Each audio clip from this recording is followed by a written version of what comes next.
Well, thank you for being here. Obviously, this has been a very illuminating week with 13,000 pages. We are aggressively trying to digest all the sordid details that have come out and to analyze them and dissect them.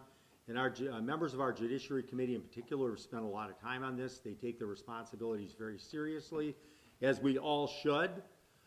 This is no longer the state that we all grew up in. It used to be, when I served in the legislature in the late 80s and early 90s, we were worried about an appearance of a conflict of interest. Not if you had a conflict of interest, but was there an appearance there could be a conflict of interest? How far we have traversed down the road to where we practically have landed in the middle of Chicago. I grew up on the border there, and we always took such pride that Wisconsin was a different kind of state, that we were that shining city on a hill that took pride in clean, open, and transparent government. No longer can we have that Wisconsin pride, not in Walker's, Wisconsin, not added to the latest revelations, not after this session of the legislature, where they have taken step after step after step to take away clean, open, and transparent government. As a consequence, I have some of my colleagues here who are attorneys, who are accomplished in their field, who have looked at this very seriously and have some important points to bring up today. And we're going to start with the ranking member of the Judiciary Committee, Dana Wachs, who's a trial attorney, and Eau Claire, who I think will have some very important points today. Thank you, Mr. Wachs. Thank you, Mr. Barca. I come from the courtroom, a place of procedure and protocol and the canons of ethics. Here as elected officials, we've been elected to do the people's business.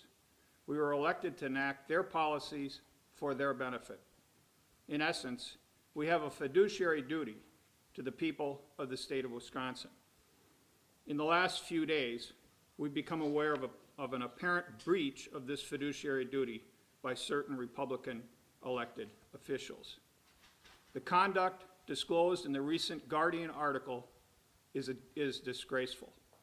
As such, I believe it would be negligent for us not to investigate the emails and other conduct outlined in the Guardian article. Therefore, as ranking member of the Judiciary Committee, I'm requesting that we hold hearings within the next 2 weeks to investigate the matters outlined in the Guardian article. Frankly, we owe this to the people of the state of Wisconsin. Thank you. Thank you. Next, Representative Spreitzer, who came to us as the President of the City Council in Beloit, someone that all of us in our caucus admire for his belief in ethics and clean government. So, Representative Spreitzer. Thank you, Leader Barca, and thank you all for being here. I'm glad that my colleagues on the Judiciary Committee are calling for an immediate hearings and investigation because this scheme is truly shocking. And the documents that were revealed strongly suggest that Governor Scott Walker, legislative Republicans, and their allies on the Wisconsin Supreme Court, every single branch of state government, engaged in an extensive amount of pay-for-play governance, purposeful avoidance of campaign finance law, and outright corruption.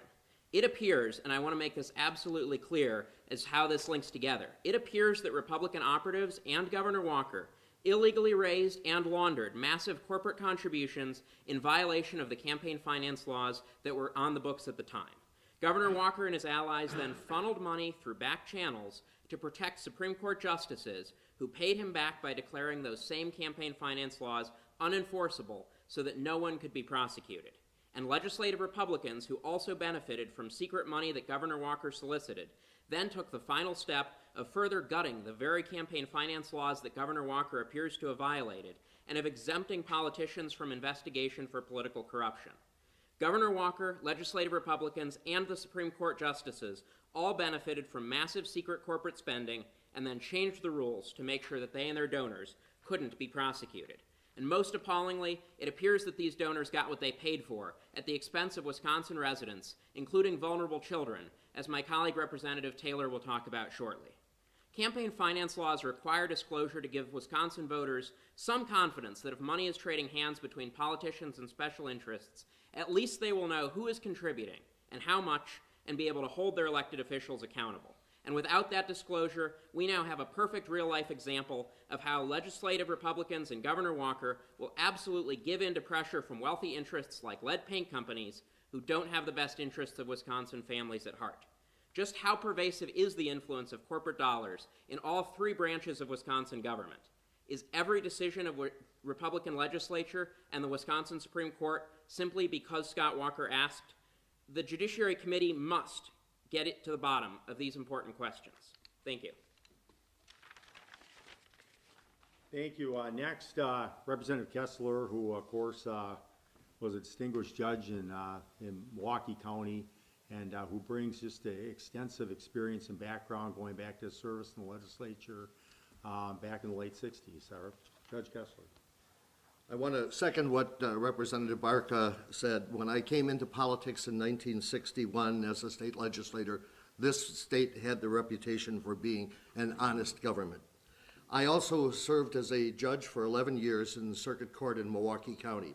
I have to say, I knew what the ethical standards were. I knew when you had to recuse yourself. If somebody made a substantial contribution to your reelection, you could not hear that case. I am appalled that the Supreme Court and that justices in the Supreme Court of Wisconsin chose to proceed involving cases in which substantial contributions were made to them. They should have recused themselves. The legislature rewrote the recusal law, so it no longer has an objective standard. But any honorable judge knew what the objective standard would be, and they should have followed that. Thank you.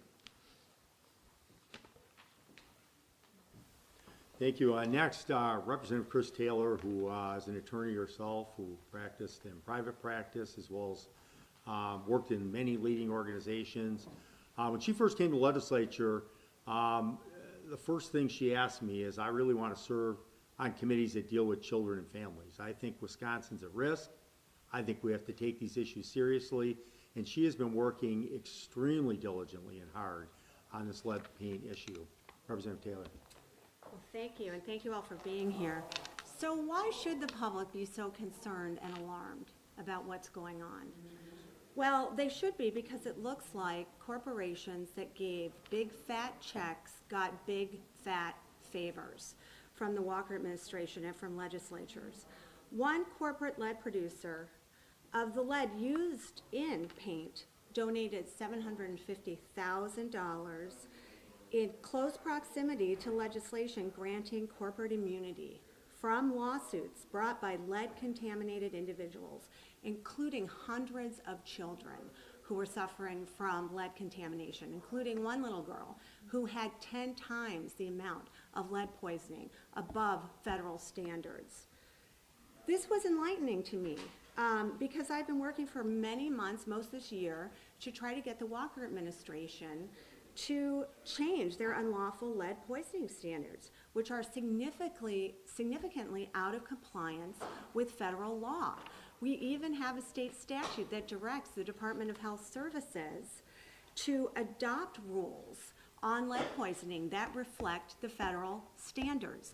They have refused to do so. In fact, in one correspondence dated April 19th, which I have copies of, DHS acknowledged they were aware of the federal standards, stating, quote, "The department has considered this issue since the CDC created its reference values in 2012. So since 2012, DHS has been aware that our lead poisoning standards are dangerously out of compliance, and they've done nothing to correct that. And that's very important, because what constitutes lead poisoning triggers remediation efforts, investigation efforts. We know there are some communities right here in Wisconsin that have more children poisoned, a higher percentage of children poisoned by lead than in Flint, Michigan. And it seems to me this administration is refusing to do anything about it. Now I think I know why.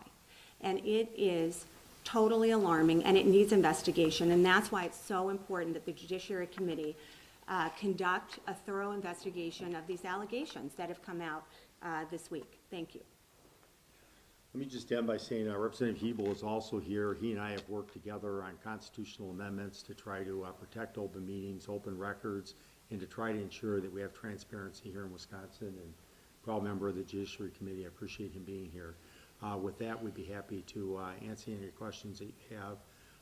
But we feel that wherever I go the last few days, I just came from a coffee shop on the west side of Madison, whoever I talk to, this is what people are talking about. They're wondering what's going on in Wisconsin. It's not good. Potentially, you have criminal issues going on here. And I hope and I pray our Republican colleagues take this seriously and they follow the wishes of their fellow members of the Judiciary Committee and hold a hearing immediately. With that, we'd be happy to answer any questions. You talked about recusal of Supreme Court justices. Do any of you believe that Supreme Court justices committed crimes by taking this case or in their actions? The ethical standards were loosened substantially, and they allowed the judges to act on basically their own interpretation. The strict ethical standard, I don't think, was met, so I don't think that we are sitting in a situation where somebody could be charged with a crime. People keep talking about the phrase pay to play. Do you think that any justice is potentially in danger of having engaged in pay to play? In other words, benefiting from this kind of spending and then doing favors for those people? I think I'd have to wait to see what an investigation provides. We have 1 second, Gary. No one's making any accusations right now of criminal activity. What we're saying is that the issues that have been raised are so concerning to all of us that an investigation needs to be done to verify, in fact, that people involved were legally doing what they should be doing. And there's some serious concerns are raised because of what's been disclosed by the articles that you all have possession of as well. I want to add one more point. I want to add just one point. You know, as I started off saying, you know, in Wisconsin, we used to be held to a much higher standard. Not just was a law broken, but do we have the ethics to protect the trust of the public so that they can have confidence in their government, so that they can know that we're beyond reproach? That's the old Wisconsin we lived in. That's a Wisconsin we need to bring back. You know, it used to be that we were worried about the appearance of an impropriety. And that's where I think that clearly we have gone so far astray that now the question is just, well, was the law broken? And if it wasn't broken, no problem. I say there is a problem. It was, in my judgment, it was clearly unethical for those Supreme Court justices to not recuse themselves when you have people that help to finance their campaign. I just think that's unethical. Now, was a law broken? I have no idea, but as Representative Hebel said, that's why you have investigations. But clearly, the bar has been lowered tremendously, and people are wondering what's going on here in Wisconsin, for good reason. What do you want the Judiciary Committee to investigate precisely? Well, I think we have an obligation to, in the judicial system, even the appearance of impropriety used to be something that was frowned upon and guarded against, because in the judicial system, people need to know and have faith that justice is being done, blind justice is being done. Similarly, in the legislative branch, we have a fiduciary obligation to the people to make sure that their business is being done appropriately and with expeditiously and appropriately, ethically as well. And I think, you know, there are 1,500 emails or thereabouts. We need to look at these. We need to see what correlations, if any, there are between the subjects within those emails and the legislation that was passed in this building. The people need to trust this building. The people need to trust this legislature, and as well as the judicial system. Representative Taylor, if you don't mind, let her also add to Yeah. that. And we'll So take a I think follow-up. there's a couple specific Does things. it drag Supreme Court justices in front of the judiciary? Well, let her answer, please, and then Yeah, we'll be happy to answer so the I think there are follow-up. specific legal issues to be looked at. The first, it looks like the governor solicited corporate money from a campaign group that he controlled. That was not legal. That is not legal. Corporate money can be given to entities that are independent. It looks like he raised money specifically for a third-party group that he was controlling and coordinating with. So there's serious legal potentials here. It also looks like there's evidence they were deliberately circumventing the campaign finance laws with this system. And that is also, and this was a system to aid their reelections. These emails make very, very clear. These weren't issue ads. These weren't groups running ads just to educate the public. What these emails make very clear, these were efforts specifically to get the governor and the senators reelected. So there are several different things here. And then I would say the third thing is was this a pay-for-play system? Because I'll tell you, when you look at it, it really looks like if you gave a big check, you got a big favor. And so those are some very specific things that I think need to be investigated. When you say you think it's a crime, but the Supreme Court said it wasn't, and Judge Peterson, who reviewed it before then. No. Yes, they said that if you are engaging in issue advocacy, which they believe these Club for Growth ads are, then you cannot have illegal coordination. Okay, well, they didn't address the issue of corporate money. Corporate money, according to the Citizens United decision, can come from the corporate treasury, can come into elections. It has to be independent, however. That issue was never addressed. Secondly, what the state Supreme Court did say is there could be a functional equivalent. You don't just have to say vote for or vote against, or its functional equivalent would be considered to be express advocacy. I think you can look at these emails and you can look at these ads and say this was the functional equivalent of. John Chisholm made to the judge, and they were rejected. Well, we'll see what the U.S. Supreme Court has to say about that. The decision by our state Supreme Court is an outlier. There is no court in the country that has ever held you have a First Amendment right to coordinate. Candidates have a First Amendment right to coordinate with outside groups. In fact, Judge Randa held that in the original John Doe case. Guess what? It was reversed by the Seventh Circuit. He held that coordination is a First Amendment right. The Seventh Circuit said, no, it's not. So I think that I also, in addition to this investigation happening, I certainly hope the U.S. Supreme Court can take up these issues, because boy, do we need some clarification, because what our court did was an outlier. And our court did not address this issue of these corporate treasury monies coming into elections. We didn't know it at the time. Now we know that that's what was happening. Why do you believe the appropriate place to investigate this is a political body like the legislature rather than the U.S. attorney or somebody who's a professional investigator? Well, I think we got to exercise all our options, honestly. Absolutely. That's a good question, and the bottom line is this. We've got the speaker saying that he wants a special prosecutor to find out who released this information. Bottom line is that's important. We never want that to occur. But the information that was obtained as a result of that is very troubling. And to ignore that and to say, let's go after the messenger, the message that is there, although illegally obtained, is information that we as a state are very concerned about. Illegal activity appears to have occurred. We want that investigated. That's our job as legislators. Should there be an investigation of the leak as well? I'm sorry? Should there be an investigation of the leak? Absolutely. Well, look, John Chisholm said he thought that was wrong, and the point would be this. If we're going to investigate that, let's also investigate, the substance behind what we found. Now, I understand Francis Schmidt made some remarks to the effect that he's not sure he saw all these documents. If that's true, that also is very troubling. And that's something else the Judiciary Committee should take a look at, is what was available. Do we have new disclosures here that the court was not aware of? There is a lot to investigate. I thought Representative Taylor covered it in great detail about things that potentially are criminal activity. But also, the legislature has an obligation.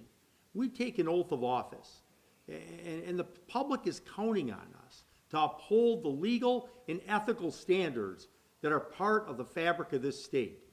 And it troubles me when I hear Republicans say, well, we think it was legal.